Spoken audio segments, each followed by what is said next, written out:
Hi everybody, welcome to Sports for All. I'm your host Eden, and today I've got a very exciting guest. So do you want to introduce yourself to everybody? Yeah, hello. First of all, thank you very much for having me, Eden. It is lovely to be here and chat to you. So my name is Tracy Kennedy. I am a physiotherapist who has a special interest in youth sport.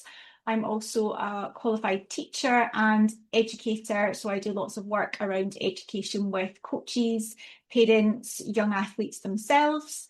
And I am the founder of the Youth Sports Educator, and as part of that, I have developed a youth athlete development coach certification, which is endorsed by SIMSPA to support coaches and trainers working with young people on their unique needs so that our young athletes get better, more positive experiences and outcomes within the sporting environment. Thank you so much, Tracy. That was an amazing introduction. I'm so excited to delve more into everything.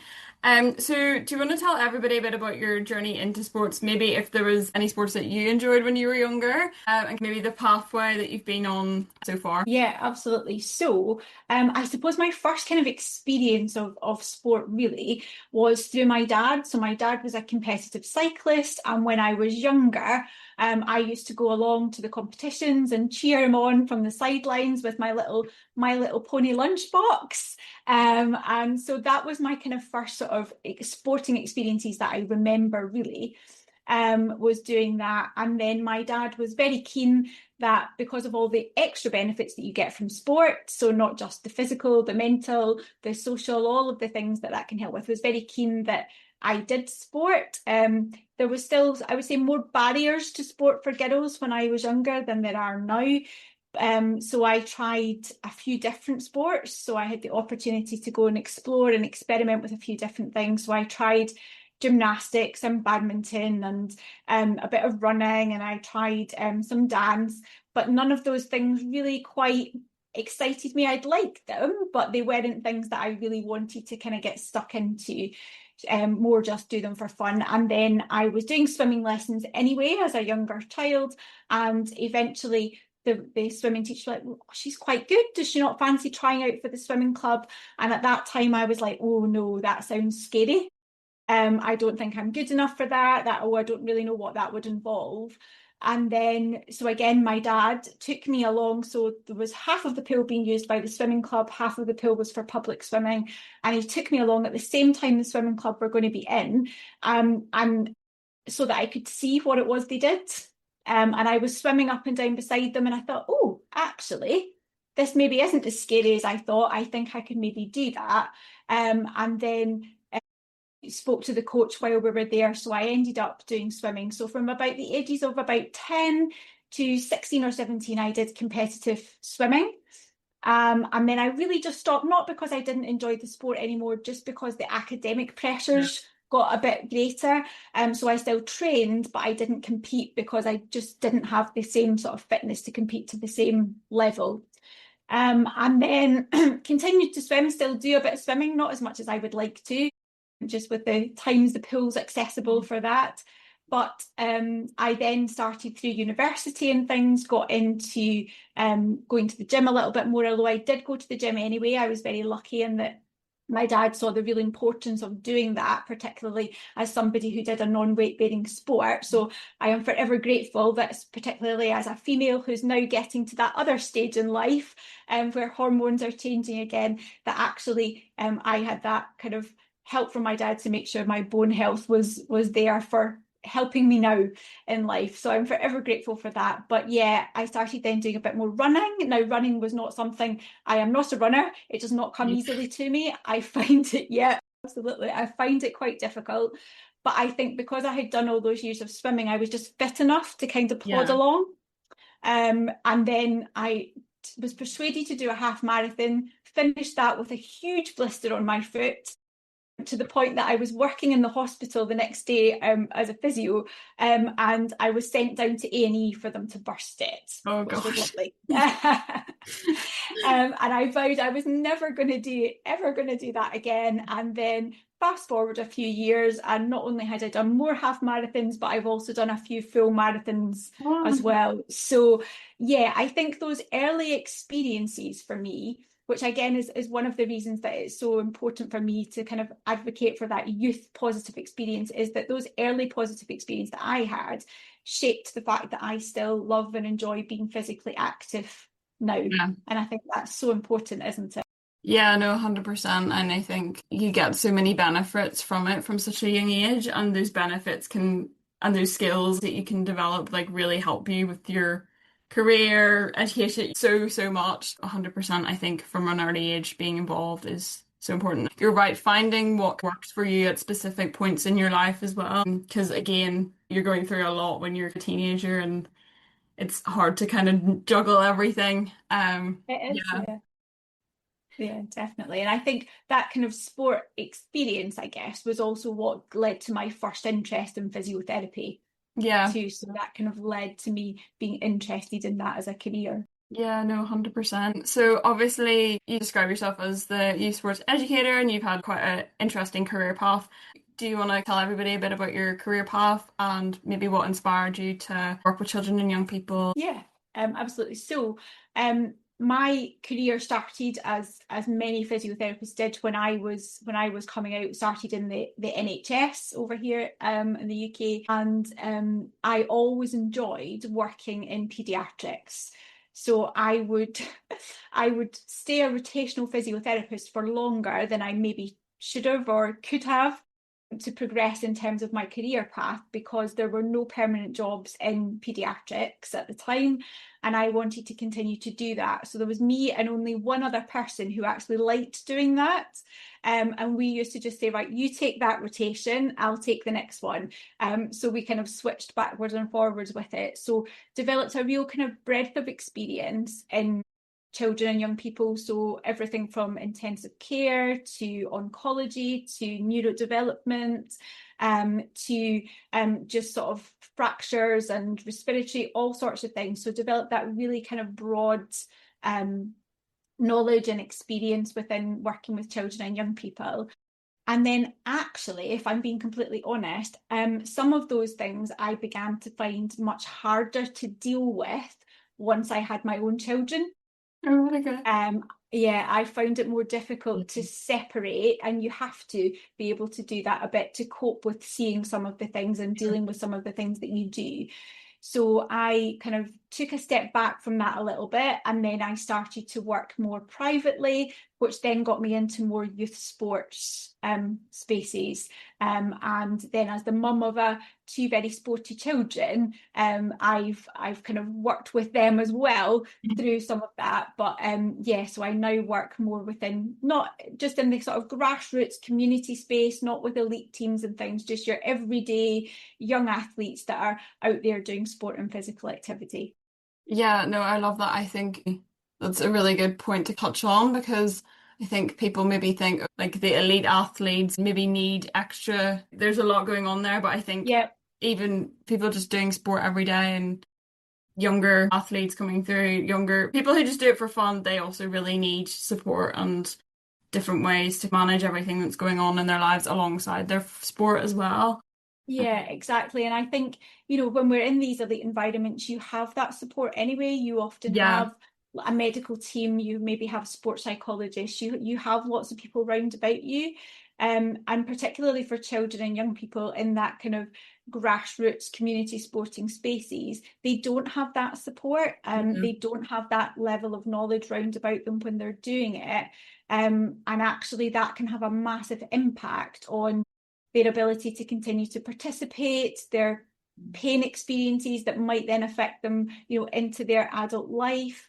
So for me, it's just as important, if not more so, to have that there. And that's also, I guess, in part why I then formed the Youth Sports Educator as well, because what I was finding was these young people were coming to me with pain and injury, and actually most of the injuries that they were coming with were actually preventable yeah, if the people around them had been able to understand what is different about a young person and how they get injured and how they deal with that. And having an environment where they actually feel safe to tell you that without it having negative consequences on their selection or, you know, how they're treated by their team.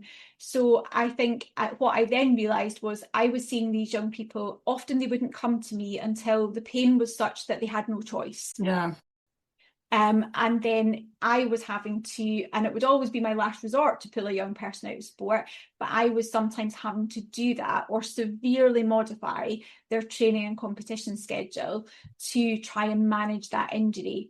And I have seen young people who then have dropped out of sport because of that. It's Yeah. happened at really vulnerable ages. Like you say, there's lots going on in terms of even your cognitive development, that brain and social, emotional development at those ages.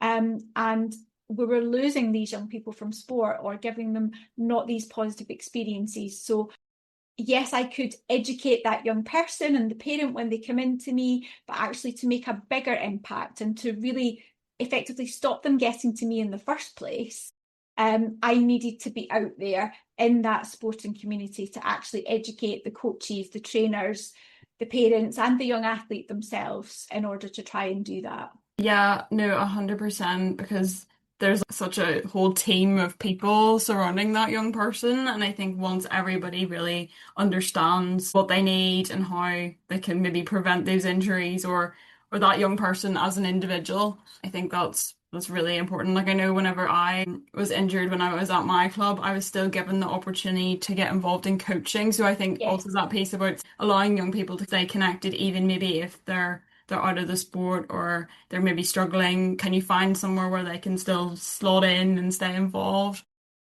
Absolutely, yeah, yeah, and often there are things that can be done, but again, like you say, it needs everybody in Yeah. that circle to be pulling in the same direction with that, which is not always the case, and a lot of that is just because people don't know what they don't know. Yeah, So it's trying to 100%. get that information out there. So that was good that you had that experience of being able to do that, and I often say that to the young people that I work with, but most of the time it's well received when we speak to coaches and things, but sometimes there's a little bit of resistance to it because it's not the norm.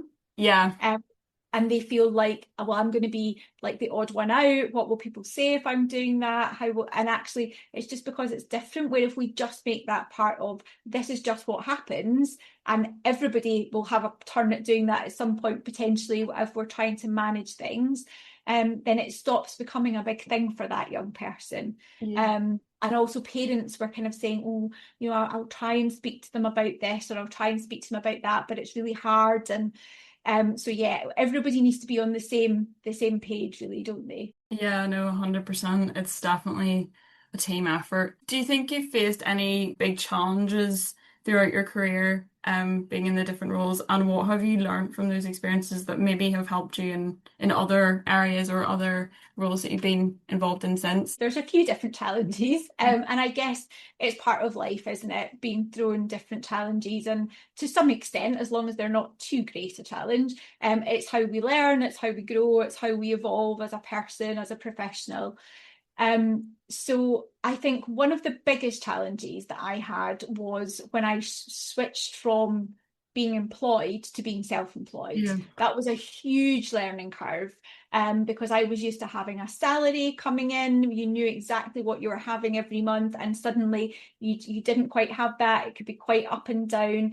And I was taught how to be a physiotherapist. I wasn't taught how to be a businesswoman. Yeah.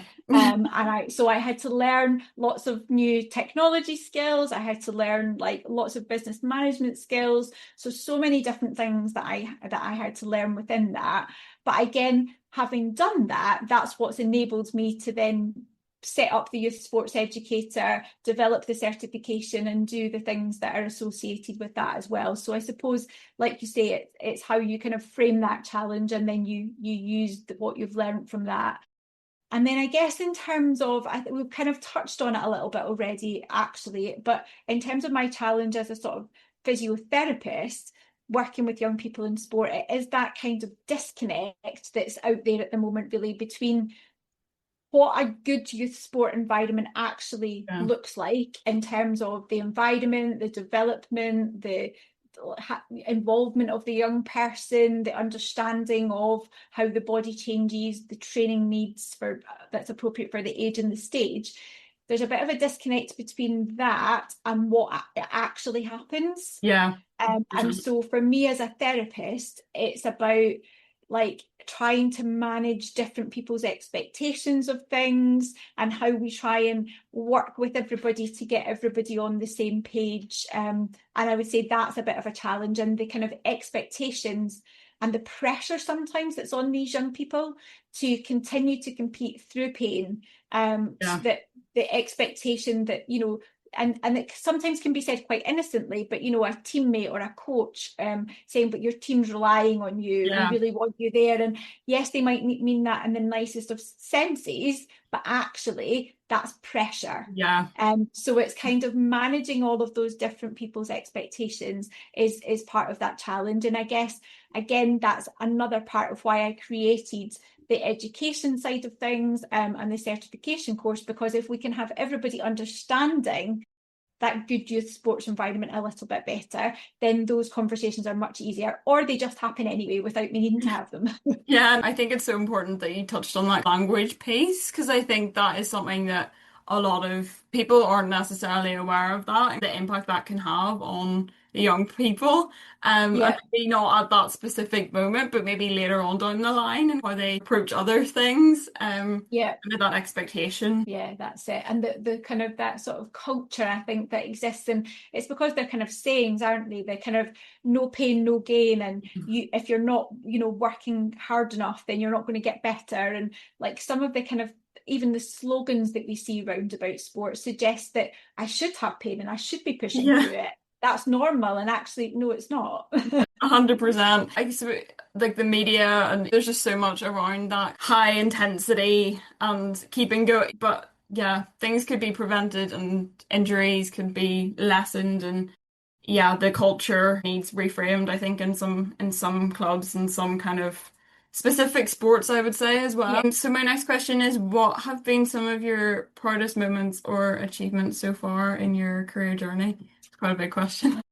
Yeah, this is a tough one. This is a tough one. You've got me thinking with this one. So I'm thinking like what kind of big thing, and actually, yes, I'm really proud of what I've achieved now with the development of the certification and putting, 20 plus years worth of knowledge into that for other people to be able to access and benefit from. But for me, the proudest moments for me and professionally are when I've worked with a young person and I see them be able to get back to doing what they love. And so that's not just one moment, that's like for all the different young people that I've worked with, and I've seen them get back to doing what they love. And you see that moment when suddenly their pain goes and you're doing something with them and they're like, whoa, I can do that. Yeah. Those expressions that come on the face of, oh, wow, yeah, actually, this is now much better. And we're now looking at getting back to sport, getting back to competition. So those little moments for me are the bits that really make me go, yeah, this is what it's all about. And then, I've had parents come to me and say that because of the experiences their young person has had with me as their physio, that actually they're now considering a career in physiotherapy. So again, that's a So big nice. compliment, isn't it? That actually Yeah. they're looking to do that. So those little moments. And I think in terms of like the education side of things, it's when you kind of see that, you almost see that little light bulb go off in someone's head, or they're saying to you, wow, that makes so much sense now that Yeah. I understand that, or that's why I find that thing tricky, or oh, as a coach, oh, I had no idea that that's what a young person was going through. That now makes so much sense. And actually now I'm going to change my training because of that. So all of those, I think it's not one moment for me, it's all those little things. And that's why I do what I do, I love, effectively, yeah. essentially. No, I love that so much, and I 100% agree. I think whenever you see them find that joy again, and that moment where you're like, oh, actually, maybe I could do this again, especially if they've been on such a rough journey and overcoming injury is really, really hard, and it can put you back quite a bit, and I think mentally can be quite a Yeah. lot. So it's nice to have whenever you see somebody like, oh, actually, like maybe there is hope and that little Uh, spark back in them, it's really nice. And I remember when yeah, I used to coach as well, whenever you saw somebody after months of trying to get like learn a new kick or a new block and they finally yeah. clicked, something's clicked and you're like, oh my goodness, that is yay. That's it. It's those little moments, isn't it? And if you could kind of like frame those pictures in your head of those facial expressions and those moments, those are the bits. I think there's lots of things I'm proud of. And personally as well, there's different things, but professionally, it's about all of those little moments. 100%. They really make all the difference and it can really like help you as well feel okay, this is why I do what I do sometimes as well. I think Yeah, remembering exactly. On those days where it's tough and that. you're struggling to get things happening or whatever, all those little things are like, yeah, this is why I keep working hard and I keep trying to get that message out there. This is what it's all about. Yeah, no, 100%. So my next question, I guess we've kind of talked about this quite a lot already, but why do you think it's really important that sport is child-centered, and also like getting that balance between it being enjoyable and competitive? Yeah, that's it. And I think, being child-centered doesn't mean that we can't be competitive. Exactly, yeah. For a start, I think some people think when we talk about being child-centered, we're saying, oh, it's like too easy, it's a bit woolly, it's like wrapping them up in cotton wool. And actually, it's not. There are lots and lots of young people out there who thrive on competition, who want competition, who need competition. So it's not that competition is a bad thing or that we're trying to take that away. It's actually about, but how are we within that meeting the needs of that young person? So we know that, there are certain kind of levels of training and development that they will go through. So how does our training meet their age and their stage of development? Are we making sure that that young person is getting the appropriate support if they need it, or the appropriate challenge if they need it? Yeah. So how do we try to make sure that we're giving, because if it's too hard for even a small number of the children that you might have in a group, that's when you're going to lose them. And that's what we mean by being young person centered or child centered or young athlete centered. And then there's also, we know that particularly, I think at every age, but particularly as we go up in through adolescence, we are losing huge numbers of young people in sport. And when we look at the research for that, as you will know, one of the big things that comes out of that is that it stopped being fun. Yeah, And that doesn't mean that they don't want competition. It's that it can't be the be all and end all. There yeah, has to be that element of fun there. And I think I like it sometimes that in the last maybe kind of year or two, there's been videos on social media of elite athletes and elite teams doing fun games yeah, and having a laugh and having a giggle. And I think that is really great to see that, because it lets some people in the youth sports world see, well, if it's okay for them to be having fun, then our kids definitely should be having fun. yeah. So I 100%. think fun's important at all ages. Even in my work, if I didn't have fun, and like fun might not necessarily mean that I'm running about squealing and laughing and giggling, but if I wasn't having fun doing what I was doing, I wouldn't be doing it. Yeah, I would 100%. be looking for something else. So again, if we want to keep these young people in sport, they're telling us what their issues are. The research shows us. So it's important to make it fun, and you can make it fun and still be competitive, Yeah, if that's what your environment is. And then I think the other thing around about that is that kind of, particularly as we go through adolescence, we know that young people seek more autonomy. They want to have more of a say in things. They want to be more independent. So we need to listen to their voice within our training as well. We need to give them some choice. We need to try and involve them in feedback and training decisions so that we're actually giving them what the brain at that point is seeking. It needs it. It's part of how it develops. And if we are kind of stifling that and not giving that young person that, we can lose them there as well. So there's so many things, like you said, about being child-centered. And all of that, in my opinion, actually feeds into the injury risk as well. Because yeah, if we get the environment right for that young person, then they should feel safe to come and have conversations with us. They should feel safe to say, I've got a niggle. They should feel safe to be able to stop an activity or only give it 50% that day because they're just exhausted. Yeah. So there's so many things around being child-centred, none of which mean that we can't be competitive and we can't still challenge our children and we can't still produce really good young athletes. And I think it's that perception sometimes that people think this is like a woolly, we're not developing robust young people if we're doing that, which is completely wrong. Yeah, no, 100%. I agree. I think you can definitely get that balance, and it's just so important to have that embedded, that fun aspect and the safe piece, and also ensuring, like we were saying, that young people are given those opportunities to chat through concerns and Yeah, issues and really listening to them and yeah, taking action on how you can make that experience better for that young person or that group of young people. And obviously yeah. everybody's different, so just really, really like listening to them. Exactly. And I think for as a coach, if you actually start doing that, the environment will become more fun for you too. Yeah, Like you'll start exactly. having more fun in your work because actually you're going to have a completely different environment and relationship with these young people. And I think a lot of people as well are kind of scared that if they give young people that freedom, they will lose control. Yeah, But actually, it's almost the opposite. opposite.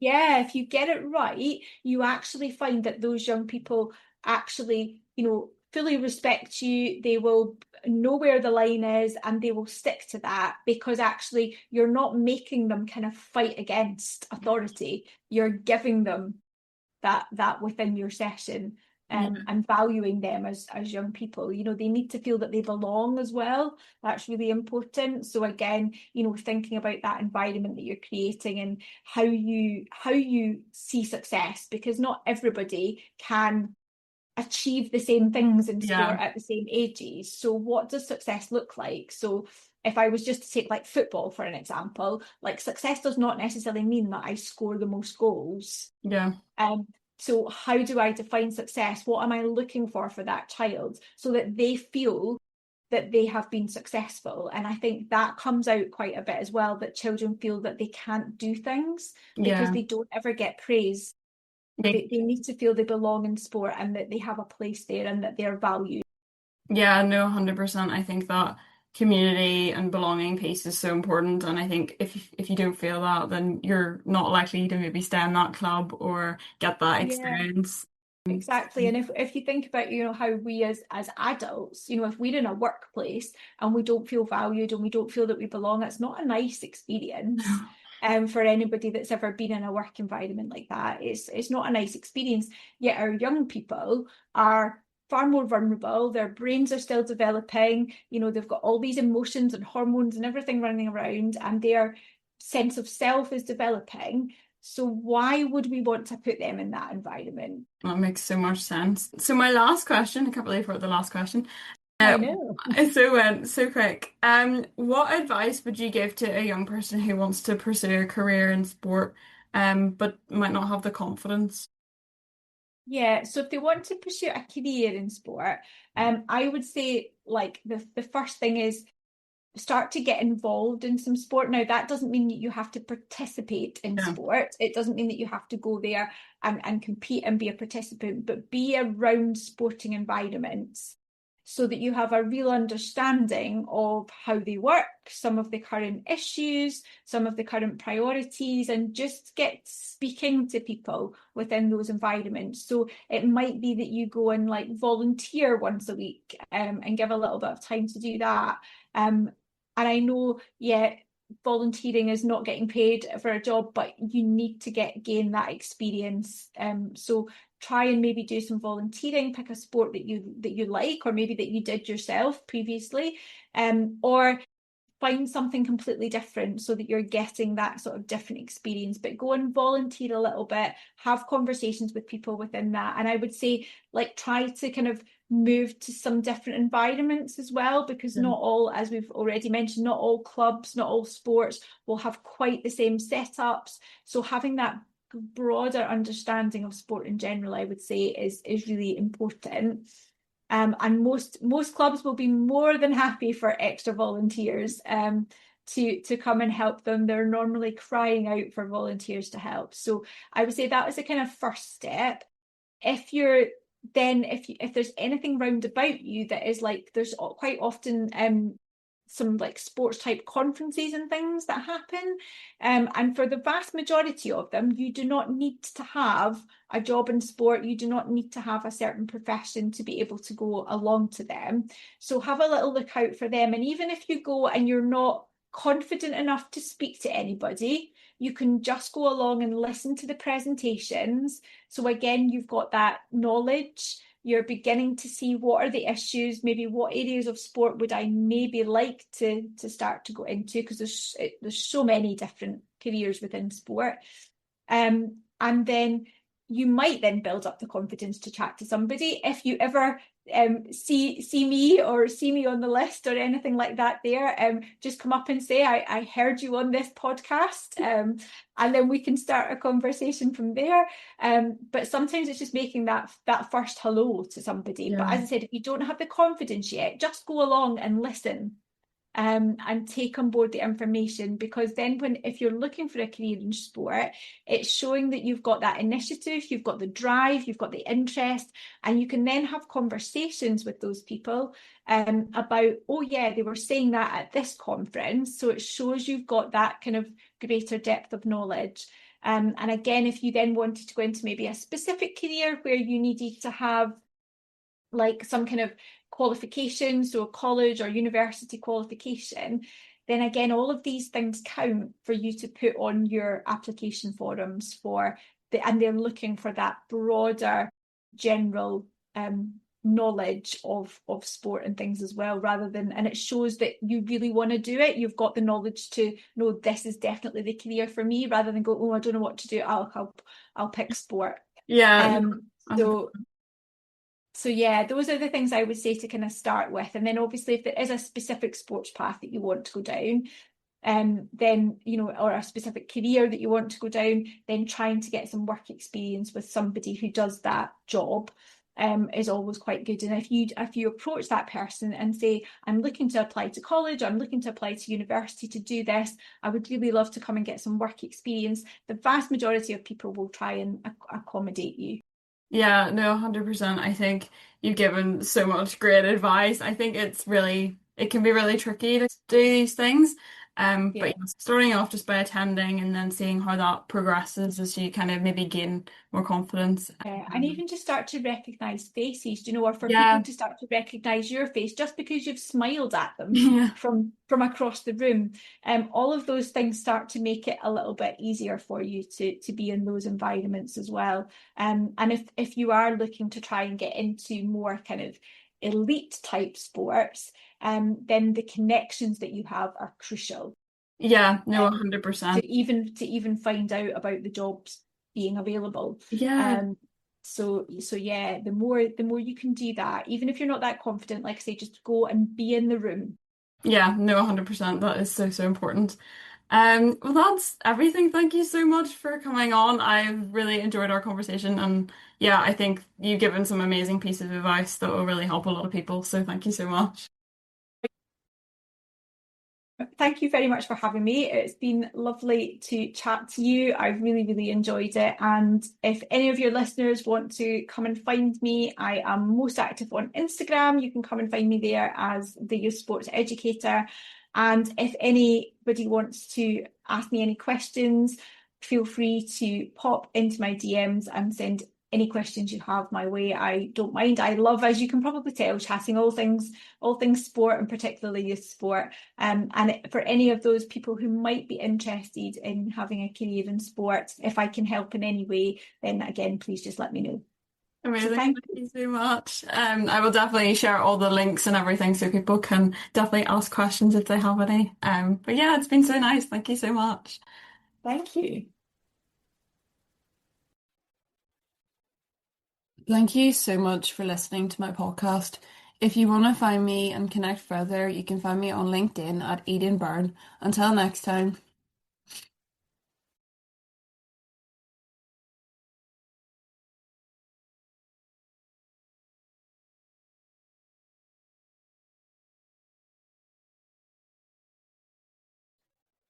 Thank you so much for listening to my podcast. If you want to connect with me further, you can find me on LinkedIn at Eden Byrne and be sure to check out all the other amazing podcasts on Be the Change Media Network.